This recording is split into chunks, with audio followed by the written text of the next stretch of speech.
ওকে দেখেন এখন আমরা এটা একটু হিসাব করব কত 324 324টা একটু হিসাব করব এটাকে কিভাবে ভাঙতে পারি 81 ইনটু 4 81 ইনটু 4 সমান কত 324 তাহলে দেখো 81 t to the power 4 into √2 to the power 4 তার মানে 3 টু 4 কি আছে 4 আছে 2 টু 4 কি আছে 4 আছে তার মানে আমরা যদি এখানে লিখি 3 √2 টু দি পাওয়ার 4 সমান হচ্ছে কি 324 সুতরাং আমার x ইকুয়াল আসবে কি পাওয়ার সমান হলে base গুলো সমান হবে 3 √2 ঠিক আছে ওকে এখন আমাদের আরেকটা প্রশ্ন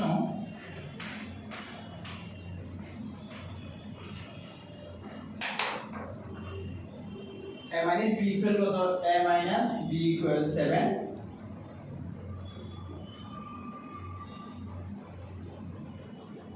a b equal 60 और a square plus b square এর মান বের করতে বলছে a square plus b square তাহলে a square plus b square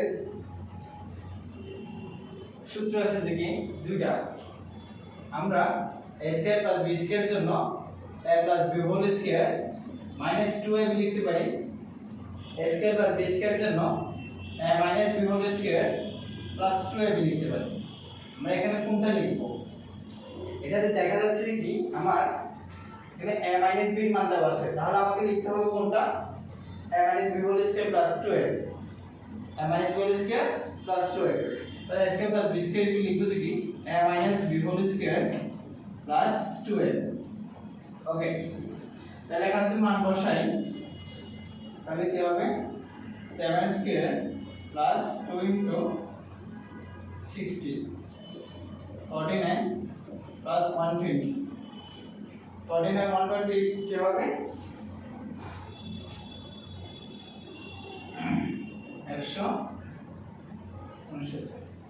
169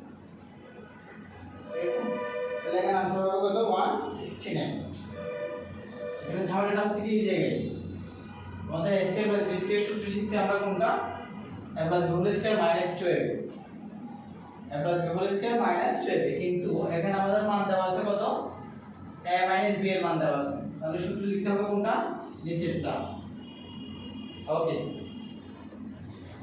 তারপরে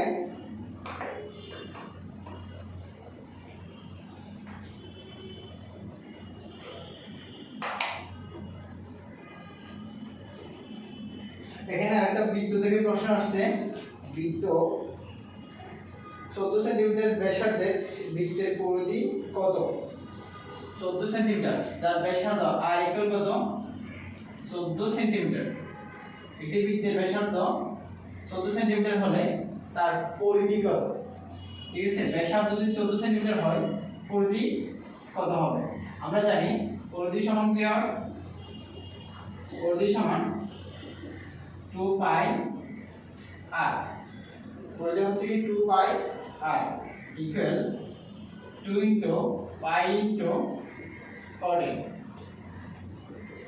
28 পাই অপশনে যদি 28 পাই থাকে তাহলে 28 পাই হবে অপশনে যদি এমনি ক্যালকুলেশন করে দেয় 28 পাই যদি ক্যালকুলেশন করে দেয় তাহলে আসবে কত 87.89 ঠিক আছে এখন অনেক সময় এই ব্যাসার্ধের জায়গায় ব্যাস দিয়ে দেয় ব্যাসার্ধ না দিয়ে ব্যাস দিয়ে দিবে ধরো দিছে ব্যাস কত 28 সেন্টিমিটার একটি বৃত্তের ব্যাস দিছে 28 সেন্টিমিটার তাহলে তার ব্যাসার্ধ কি হবে তার ব্যাসার্ধ হচ্ছে কি 14 সেন্টিমিটার ব্যাস যদি 28 সেন্টিমিটার দেয় তাহলে ব্যাসকে দুই ভাগ করব ব্যাসকে দুই দিয়ে ভাগ করে আমরা কি বের করব ব্যাসার্ধ বের করব ওকে এখন আরেকটা ম্যাথ দেখব যে সূচক থেকে একটা লব দেখছি বীজগণিত দেখছি যে একটা বৃত্ত দেখছি এখন আরেকটা দেখব যে কি সূচক থেকে 2 to the power x two the power 2x plus 1 equal 128। এই প্রশ্নগুলো হচ্ছে কি 2023 সালে গ্রীষ্মকালীন সেশন 26 নম্বর পেয়েছে। সূত্র থেকে এই প্রশ্নটা ছিল, এই প্রশ্নটা ছিল সূত্র থেকে। তাহলে এখানে আমার এটা যেমন বৃত্তি 2, এদিকেও বৃত্তি কি করে ফেলতে হবে, 2 করে ফেলতে হবে। বৃত্তি দুই পাশে সমান করতে হবে। বৃত্তি সমান হলে পাওয়ারগুলো আমরা সমান হিসেবে ধরে নিতে পারবো। তাহলে to the power 2x plus 1 equal to the power, এখানে টু পাওয়ার কত দিলে 1.8 হবে, টু পাওয়ার কত দিলে 1.8 হবে, টু পাওয়ার 3 হলে 8 হবে, টু পাওয়ার 4 হলে 16 হবে, টু পাওয়ার 5 হলে 32 হবে। ওকে, টু পাওয়ার কত 6 হলে 64 হবে, টু পাওয়ার কত হলে 7 যদি হয় 128 হবে। ঠিক আছে, তার মানে এটা কি হবে, two the power 7, two the পাওয়ার কি হবে 7 হবে। এখন বৃত্তি দুটো সমান হয়েছে না, বৃত্তি দুটো সমান হয়েছে, সুতরাং আমি লিখতে পারি 2x plus 1 equal 7 বা 2x equal হবে 6, x equal হবে 3। এইভাবে এগুলো সমাধান করতে হবে। এগুলো x এর মান বের করতে হলে এগুলো হয় x এর মান বের করতে বলতে পারে, না হলে বলতে পারবে যে কি সমাধান করো। ঠিক আছে,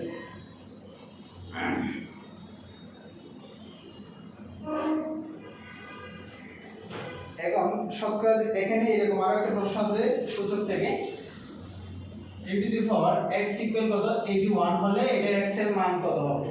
3 two the power x equal কত 81 হলে x এর মান কত।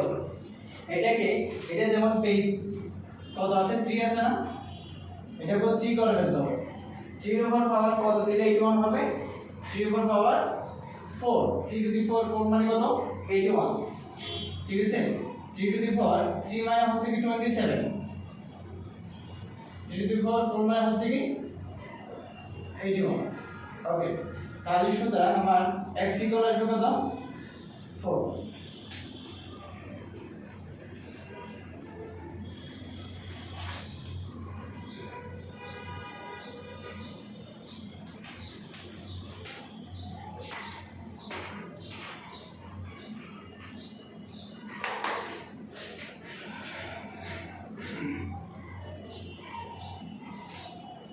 ওকে, এখন আমরা বীজগণিতে আরো একটি প্রশ্ন দেখব।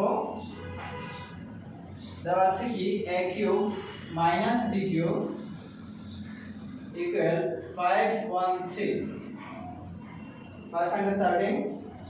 দেওয়া আছে a minus b equal 3, a b এর মান কত, a b ইকুয়াল 5। কারণ আমরা এইটা এই অঙ্কটা আমরা এখান থেকে সমাধান করতে পারি, a কিউব মাইনাস b কিউবের সূত্র লিখে সমাধান করতে পারি। দেখি a cube minus b cube equal 513। এখন a কিউব মাইনাস b কিউবের সূত্র কি, a কিউব মাইনাস b কিউবের সূত্র কি, a minus b whole cube plus 3 into a minus b, a minus b whole cube plus 3ab into a minus b, so 513।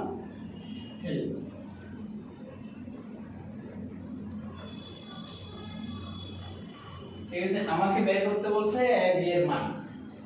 ঠিক আছে, এটা a minus b এর মান কত 3, 3 cube plus 3 ab into 3 equal 513। এখানে কত হবে 9ab ইকুয়াল 513 মাইনাস 27। ঠিক আছে, এখন ab ইকুয়াল বিয়োগ করলে কি হবে, এটা 513 থেকে 27 বাদ দিলে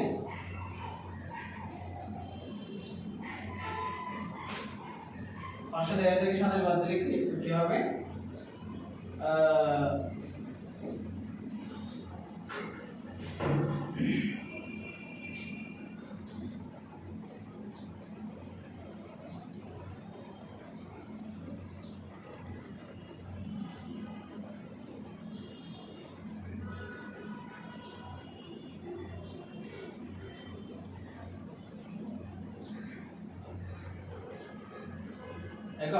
a b ইকুয়াল আসবে কি 696 কে 9 দ্বারা ভাগ করলে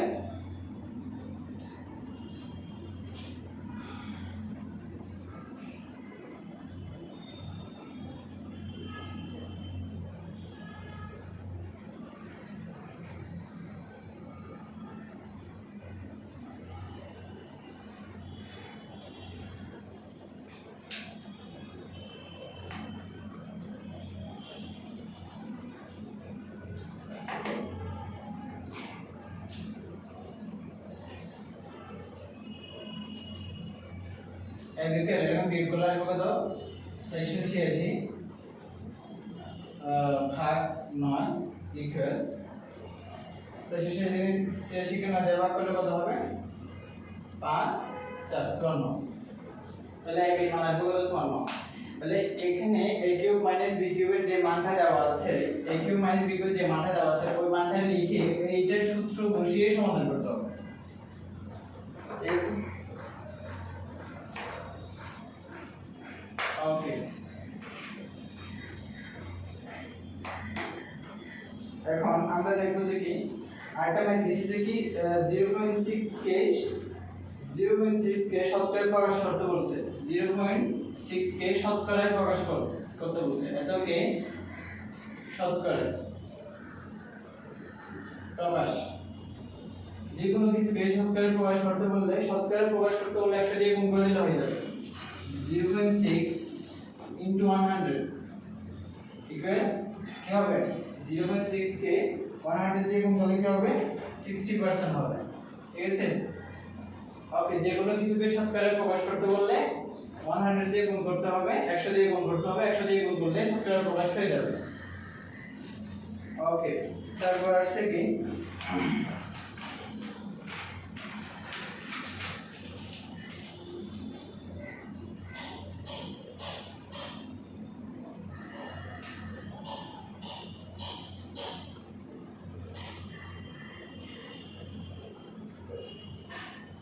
আচ্ছা এখানে সমবাহু ত্রিভুজের একটি সমবাহু ত্রিভুজের বাহুর দৈর্ঘ্য একটি সমবাহু ত্রিভুজের বাহুর দৈর্ঘ্য সমবাহু ত্রিভুজ কি যে ত্রিভুজে সবগুলো বাহু সমান সেটা হচ্ছে কি সমবাহু ত্রিভুজ সমবাহু ত্রিভুজের ক্ষেত্রে হচ্ছে কি √3/4 a স্কয়ার সমবাহু ত্রিভুজের ক্ষেত্রফল ঠিক আছে এখন যে কোনো একটা ত্রিভুজের ক্ষেত্রফল বের করতে হলে তাহলে সেটা আমাকে জানতে হবে নাকি সমবাহু ত্রিভুজ নাকি সমদ্বিবাহু ত্রিভুজ নাকি বিষমবাহু ত্রিভুজ নাকি সমকোণী ত্রিভুজ যে কোনো একটা হইতে হবে ঠিক আছে বিষমবাহু ত্রিভুজ হলে আমরা সেটা সমাধান করতে পারি ক্ষেত্রফলের সূত্র আছে অর্ধপরিসীমার সূত্র দিয়ে এখন যদি সেটা সমবাহু ত্রিভুজ হয় যার সবগুলো বাহু সমান সমবাহু ত্রিভুজ থেকে যার সবগুলো বাহু সমান এটা a এটাও a এটাও a যদি কোনো একটা সমবাহু ত্রিভুজে a এর মান দেওয়া থাকে a এর মান যদি দেওয়া থাকে বলছি কি a = 6 তাহলে এখানে আমরা কি লিখতে পারি √3/4 * 6 স্কয়ার ঠিক আছে তাহলে √3/4 * 36 তাহলে 9√3 এটা কত 9√3 ঠিক আছে তাহলে সমবাহু ত্রিভুজের ক্ষেত্রে বলা যায় আবার যদি বলা হয় সমকোণী ত্রিভুজ যদি বলে সমকোণী ত্রিভুজের ক্ষেত্রে বলতে হবে সমকোণী ত্রিভুজের অন্তত অবশ্যই এটা সমকোণ চিহ্ন থাকতে হবে সমকোণী ত্রিভুজের ক্ষেত্রে বলতে কি হাফ ইনটু ভূমি ইনটু উচ্চতা এটা হচ্ছে উচ্চতা এটা হচ্ছে ভূমি তাহলে এটা যদি a হয় এটা যদি b হয় তাহলে এর ক্ষেত্রে বলা হবে half into ab half into ভূমি ইনটু উচ্চতা আবার যদি সমকোণী ত্রিভুজ না এমনি একটা ত্রিভুজ দেওয়া আছে যেমন একটা নরমাল ত্রিভুজ দেওয়া আছে ত্রিভুজে কি কি দেওয়া আছে দেখো এইরকম একটা ত্রিভুজ দেওয়া আছে যার ভূমি দেওয়া আছে কত b এই ত্রিভুজে ভূমি দেওয়া আছে b এখন এই ত্রিভুজে এখানে একটা উচ্চতা দেওয়া আছে, উচ্চতা দিলে অবশ্যই এখানে সমকোণ চিহ্ন থাকতে হবে, ঠিক আছে? তাহলে এটা উচ্চতা হবে, বা এটা লম্ব দৈর্ঘ্য, এখান থেকে শীর্ষে লম্ব দৈর্ঘ্য, ভূমি হতে শীর্ষে লম্ব দৈর্ঘ্য, ঠিক আছে? তাহলে এটা যদি বি হয়, এটা যদি এইচ হয়, তাহলে এর ক্ষেত্রে হলো হবে কি হাফ ইনটু ভূমি ইনটু উচ্চতা, ঠিক আছে? তাহলে এইরকম করে ত্রিভুজের একটা বাহুর দৈর্ঘ্য এবং বা ত্রিভুজের ভূমি এবং ভূমি হতে বিপরীত শীর্ষে উচ্চতার মান দেওয়া থাকতে হবে, তাহলে আমরা ক্ষেত্রফল কিভাবে বের করতে পারব। ওকে,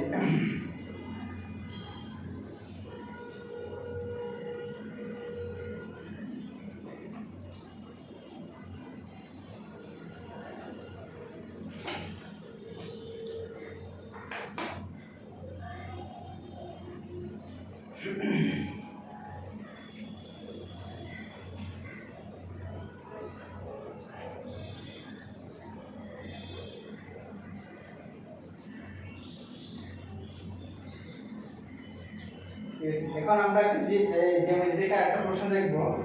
একটি সমকোণী ত্রিভুজ কি, যার একটা কোণ সমকোণ। একটি সমকোণী ত্রিভুজে কি বলছে, একটি কোণ 50 ডিগ্রি, ঠিক আছে? সমকোণের বিপরীত একটা কোণ 50 ডিগ্রি, হয় এটাও 50 ডিগ্রি হইতে পারে, না হলে এটাও 50 ডিগ্রি হইতে পারে। বিপরীত কোণ বলছে, যেহেতু এখানে 50 ডিগ্রি বলছে, তাহলে আমি এটাকে 50 ডিগ্রি বললাম। তাহলে আমাকে অপর কোণটির মান কত জিজ্ঞেস করছে। যদি এটা সমকোণী ত্রিভুজ হয়, সমকোণী ত্রিভুজে এই দুটা কোণের যোগফল কত হইতে হবে, 90 ডিগ্রি হইতে হবে। তাহলে আমি যদি এটাকে x ধরি, তাহলে এই দুটো কোণের যোগফল কত, 90 ডিগ্রি। 50 প্লাস x ইকুয়াল 90, তাহলে কি হবে, x ইকুয়াল কি হবে 40, ঠিক আছে? এটাও আসছে পরীক্ষায়। তারপর আছে কি, 1 মেট্রিক টন সমান কত কিলোগ্রাম। 1 মেট্রিক টন সমান কত কিলোগ্রাম? 1 মেট্রিক টন সমান হচ্ছে কি 10,000 কিলোগ্রাম বা 10,000 কেজি। ওকে, তারপর একটা বীজগণিতে গসাগু আসছে, এগুলো পারা যাবে।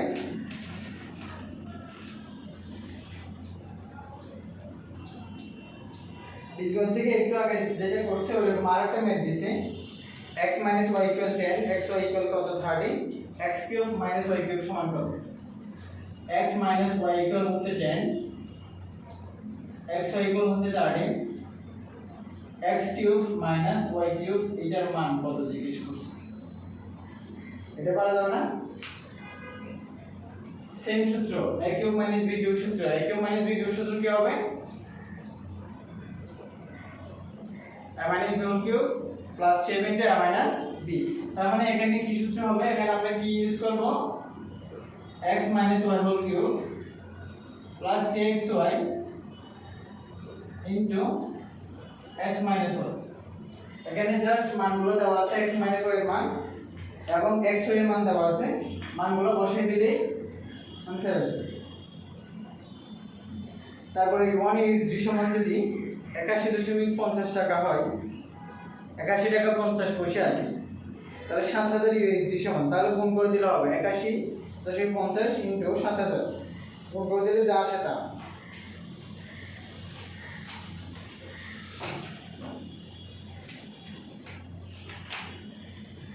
ওকে, এখানে আমরা অনেকগুলো ম্যাথ আলোচনা করছি। এটা হচ্ছে কি, আচ্ছা 23 সালের প্রশ্নটা।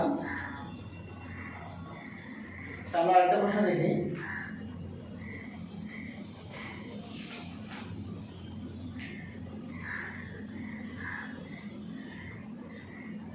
এখানে ত্রিভুজ নিয়ে প্রশ্ন আছে। একটা ত্রিভুজের কয়টি বহির্বৃত্ত আঁকা যায়? বহির্বৃত্ত কি? ত্রিভুজের বহির্বৃত্ত কি? ত্রিভুজের বহির্বৃত্ত আছে, অন্তর্বৃত্ত আছে, পরিবৃত্ত আছে। ত্রিভুজের তিনটি বৃত্ত অঙ্কন করা যায়, বহির্বৃত্ত, অন্তর্বৃত্ত আর একটা হচ্ছে পরিবৃত্ত, ঠিক আছে? একটা যদি ত্রিভুজ হয়, এইটা ত্রিভুজ, এই ত্রিভুজের অন্তর্বৃত্ত ABC একটা ত্রিভুজ,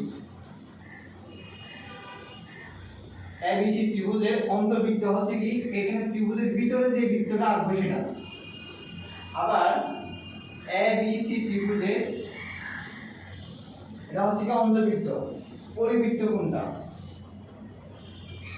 পরিবৃত্ত হচ্ছে কি আমি এই ত্রিভুজের বাইরে যে বৃত্তটা আঁকবো সেটা, ত্রিভুজের তিনটি শীর্ষকে স্পর্শ করে যে বৃত্তটা আঁকবো সেটা হচ্ছে কি ত্রিভুজের পরিবৃত্ত, ঠিক আছে। আর একটা ত্রিভুজের এটা হচ্ছে কি বহির্বৃত্ত।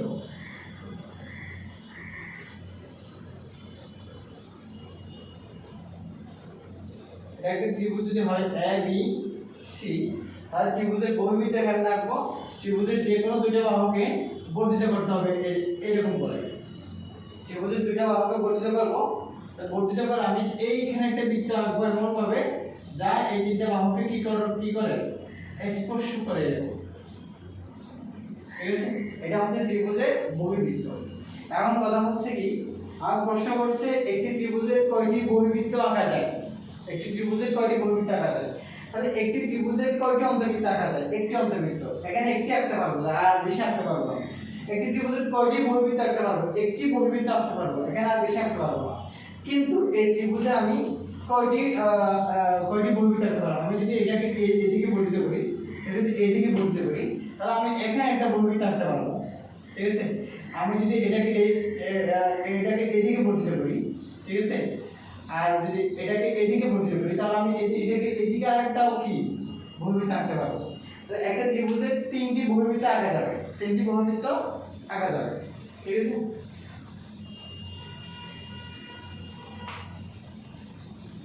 অন্তর্বৃত্ত, পরিবৃত্ত ওগুলো একটা করে আঁকতে হবে।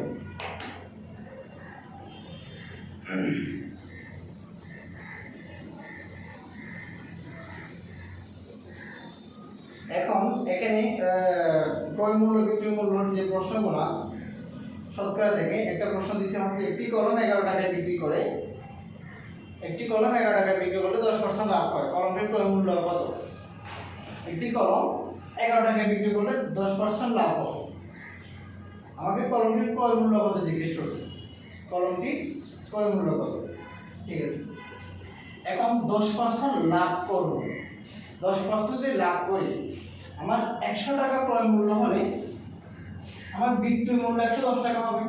যেহেতু আমি 10% লাভ করব, 100 টাকার মধ্যে 10 টাকা লাভ, 100 টাকার মধ্যে 10 টাকা লাভ হলে 100 টাকায় ক্রয় করলে আমার 110 টাকা বিক্রি করতে হবে। আমাকে এটার বিক্রয় মূল্য দেওয়া আছে, তার মানে আমি এদিকে লিখব বিক্রয় মূল্য। যদি বিক্রয় মূল্য 110 টাকা হয়, আমার ক্রয় মূল্য হবে 100 টাকা। বিক্রয় মূল্য 110 টাকা হলে ক্রয় মূল্য হবে 100 টাকা। বিক্রয় মূল্য যদি আমার 1 টাকা হয়, আমার ক্রয় মূল্য হবে কি 100/110। আমার বিক্রয় মূল্যটা কত বলছে? 11 টাকা। বিক্রয় মূল্য যদি আমার 11 টাকা হয়, তাহলে আমার ক্রয় মূল্য হবে কি 100 * 11/110। তাহলে আমার কাটলে কত হবে? এটা কাটা যাবে 10, এটা কাটবো 10, তাহলে 10 টাকা, ঠিক আছে। ওকে, এটা এমনি প্রশ্নটা দেখলেই বোঝা যাবে 11 টাকা বিক্রি করলে 10% লাভ হয়, ঠিক আছে। 11 টাকা বিক্রি করলে 10% লাভ হয়, ঠিক আছে। তাহলে আমার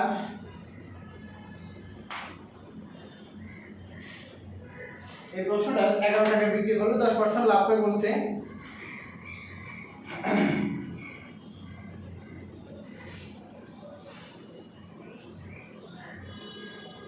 যে অপশনগুলো আছে অপশন টেস্ট করলো এটা বোঝা যায়। এখানে অপশন দিয়েছে একটা 4 টাকা, একটা হচ্ছে 9 টাকা, একটা 12 টাকা, একটা হচ্ছে কি 10 টাকা, 12 টাকা, 9 টাকা, 4 টাকা।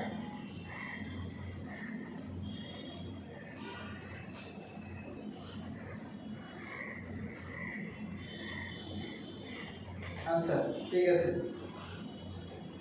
এখন একটা প্রশ্ন দিচ্ছি, বিশ্বকাপ ফুটবলে 8টি গ্রুপে আমাদের যে বিশ্বকাপ বলা হয় সবগুলোতে 8টি গ্রুপ থাকবে, 8টি গ্রুপ থাকবে। 8টি গ্রুপের মধ্যে টোটাল 32টি দল থাকবে।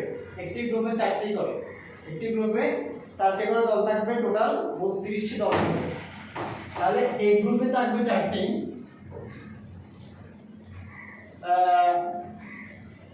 একটি গ্রুপে 4টি করে 32টি দল থাকবে, ঠিক আছে। ওকে, এখন আমার প্রশ্ন করছে যে কি প্রথম রাউন্ডে কয়টি খেলা অনুষ্ঠিত হবে?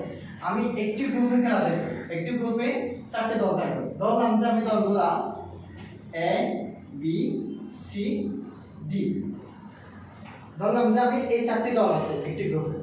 তাহলে একটি গ্রুপের মধ্যে যতটি ম্যাচ হবে, 8টি গ্রুপও ঠিক ততটি ম্যাচ হবে। হ্যাঁ, প্রতিটি গ্রুপে ততটি ম্যাচ হবে। এখন এই গ্রুপের মধ্যে একটি গ্রুপে কয়টি ম্যাচ হবে? একটি গ্রুপে কয়টি ম্যাচ হবে? এখন এ এই 3 জনের সাথে ম্যাচ খেলবে,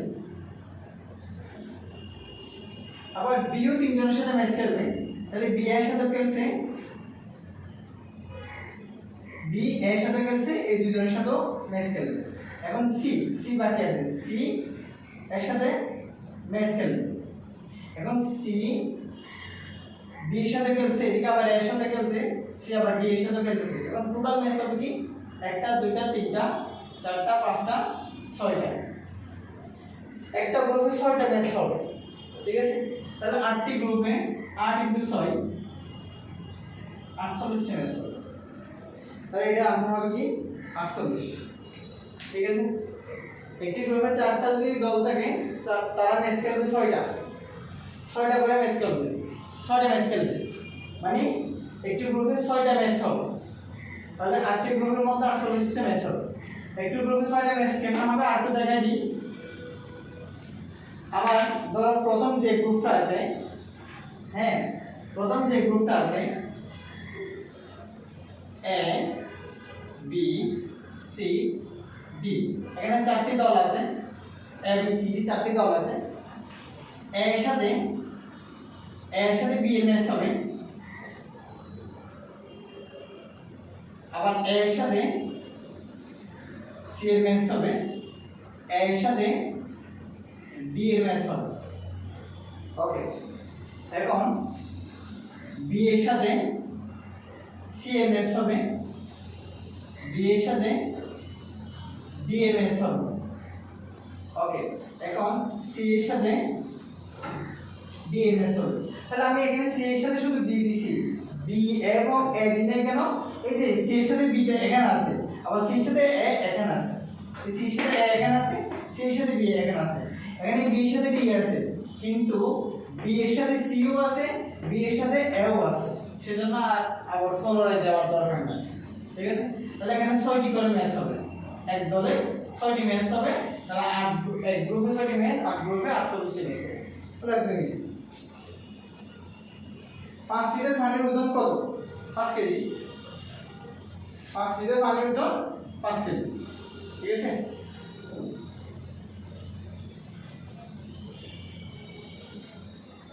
দুটি ত্রিভুজের ভূমি সমান হলে তাদের ক্ষেত্রফল ও উচ্চতা কেমন হবে?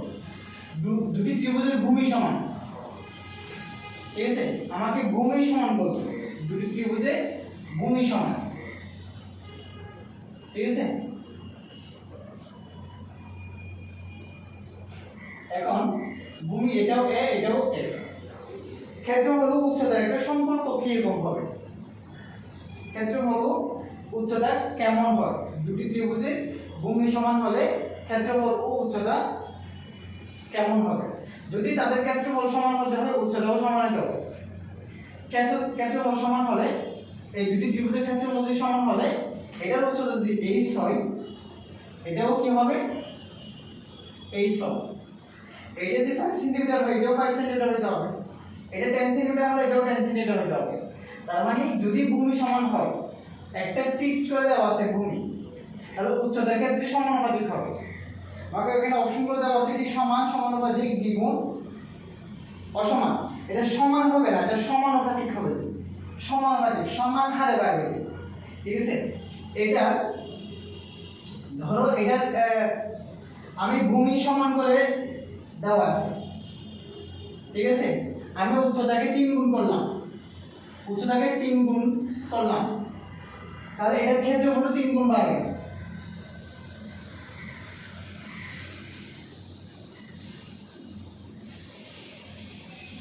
এটার ক্ষেত্রফল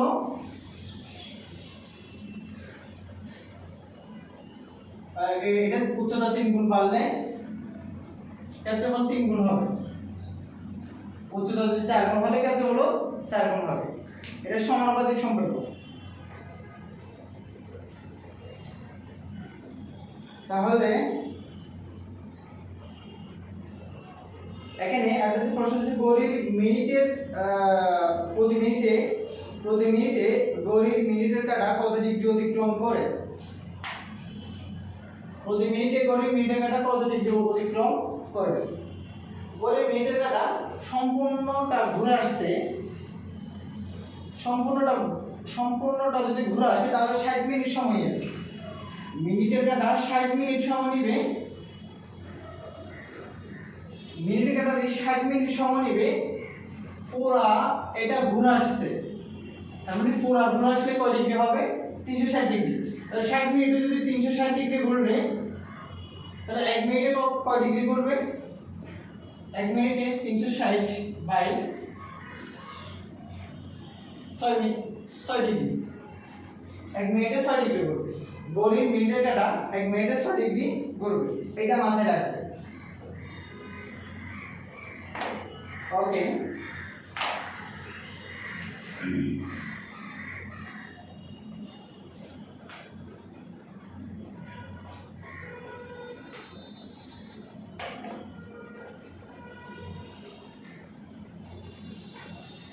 এখানে আরো অনেক প্রশ্ন আছে। এখানে টোটাল তিনটা বেসিক প্রশ্ন আছে, 24, 25, 26। আমি এখন যে প্রশ্নগুলো সলভ করছি সেগুলো এখানে 25 বেসের ম্যাথ কতগুলো, আর প্রথমটা 26 বেসের ম্যাথ ছিল, সেশন 26 ছিল। এখন আপনাদের উদ্দেশ্যে একটা কথা হচ্ছে কি, গণিতের মধ্যে এখানে যতগুলো প্রশ্ন আসবে, এখানে 30টা প্রশ্নের মধ্যে একটা প্রশ্ন এখানে বোর্ডে সলভ করা হয়নি সেরকম প্রশ্ন আসবে না। গত বেসে যে প্রশ্নগুলো করা হয়েছে এখানে, যে এখানে হচ্ছে গ্রীষ্মকালীন বেস, এটা 2023 সালে, এটা 26তম বেসের পরীক্ষা ছিল। এখানে যে প্রশ্নগুলো দিয়েছি 30টা প্রশ্ন, একটা প্রশ্ন বোর্ডে করা হয় নাই এরকম নাই, একটা প্রশ্ন নাই। ঠিক আছে, ওকে। এখানে বীজগণিত, পাটিগণিত এগুলো একটু দেখলে হবে, তারপর হচ্ছে জ্যামিতি এগুলো একটু ভালো করে দেখবে। আর কতগুলো একক থেকে প্রশ্ন আসে, আমি ফার্স্টের দিকে বলছি একক থেকে 4-5টা প্রশ্ন সবসময় থাকে। এই একক প্রশ্নগুলো একটু ভালো করে দেখলে হয়ে যায়। এগুলো মনে থাকে না, এগুলো প্রশ্নগুলো বারবার দেখতে হয়। যেমন 1 মেট্রিক টন সমান 10,000 কিলোগ্রাম, এটা আসছে। এখানে ইউএসডি আসছে, 1 বর্গ ফুট সমান কত বর্গ ইঞ্চি আসছে। 1 ফুট সমান হচ্ছে কি 12 ইঞ্চি। তাহলে 1 বর্গ ফুট সমান কয় ইঞ্চি হবে?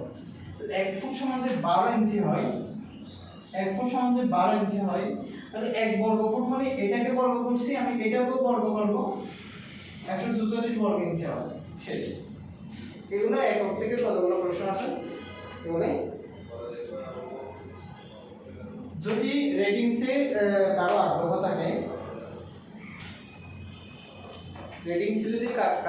থাকে, তাহলে দ্রুত খুব কম সময়ে প্রস্তুতি সম্পন্ন করে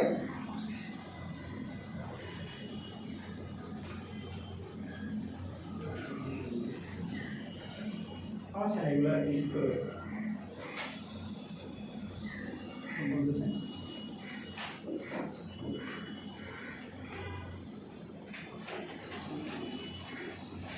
আচ্ছা, ওকে।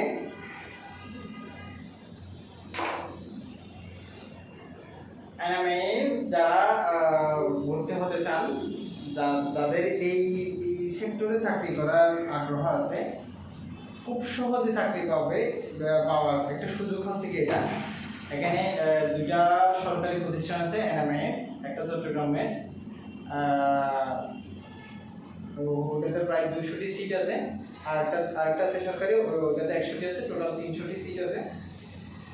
ওখানে ভর্তি পরীক্ষা 100 নম্বরের ভর্তি পরীক্ষা হবে। 100 নম্বরের ভর্তি পরীক্ষার মধ্যে ম্যাথ থাকবে 30 নম্বর, জিকে 35 এবং ইংরেজি হচ্ছে 35। তাহলে গোছানো একটা প্রস্তুতি নিয়ে যদি পরীক্ষা দেন তাহলে ইনশাআল্লাহ হতাশ হবেন না। এসএসসি পাস করেই এখানে অনেকেই চাকরি পেয়ে যাচ্ছে, এসএসসি পাস করেই অনেকেই চাকরি পেয়ে যাচ্ছে। আবার এসএসসি পয়েন্টের উপর একটা নাম্বার আছে, ওটাও 100 নাম্বার, পয়েন্টের উপর 100 নাম্বার আছে। তো যার জিপি 5 থাকবে সে 100তে 100 থাকবে, জিপি 4 থাকবে তার 100তে 80 থাকবে, বাকি 20 নাম্বার যাবে না। তো এখানে তেমন কঠিন কোনো কিছু নাই। যদি দ্রুত সময়ে চাকরি পেতে চান বা রেটিংসে যদি কারো আগ্রহ থাকে, সমুদ্রযাত্রে যদি কারো আগ্রহ থাকে, তাহলে ইউনিটি কোচিং এর চলে আসুন।